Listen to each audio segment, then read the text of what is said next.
आता हे सगळे नेते आज एकत्रितपणे मंत्रालयात येण्याचं कारण काय होतं? कारण होतं मतदार याद्या. लोकसभा निवडणुकांनंतर मतदार याद्यांमध्ये घोळ झाल्याचा आरोप काँग्रेसनं केलाय.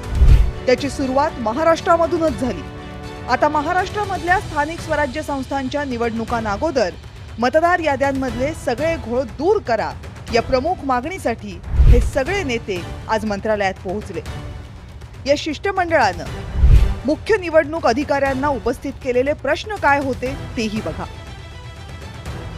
2024 मध्ये वगळलेल्या मतदारांचा तपशील का दिला जात नाहीये?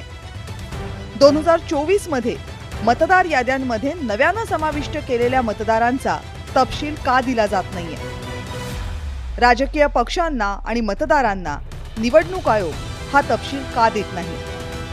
मतदार याद्यांमधून मतदारांची नावं का वगळली हे राजकीय पक्षांना सांगत का नाही?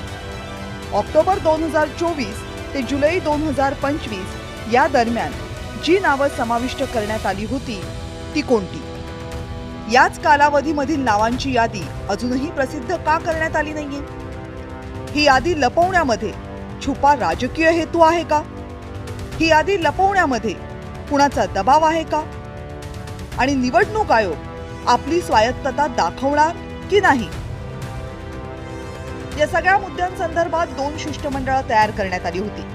प्रमुख नेत्यांचं एक शिष्टमंडळ मुख्य निवडणूक अधिकारी एस चोक्कलिंगम यांना भेटलं, तर दुसरं शिष्टमंडळ राज्य निवडणूक आयोगाचे आयुक्त दिनेश वाघमारे यांना भेटलं. आमची मागणी होती या महाराष्ट्राच्या निवडणूक याद्या या पूर्णपणे दुरुस्त व्हाव्यात, त्याचं डुप्लिकेशन जावं, चुकीच्या पद्धतीनं घुसडण्यात आलेली नावं काढण्यात यावीत, यासाठी आम्ही मागणी केलेली आहे.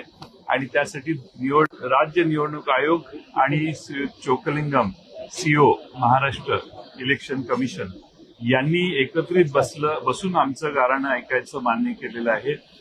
चोक्कलिंगम साहेब हे राज्य निवडणूक आयोगाशी बोलतील आणि उद्या ही बैठक होईल. पुन्हा उद्या 11 वाजता ही बैठक होईल.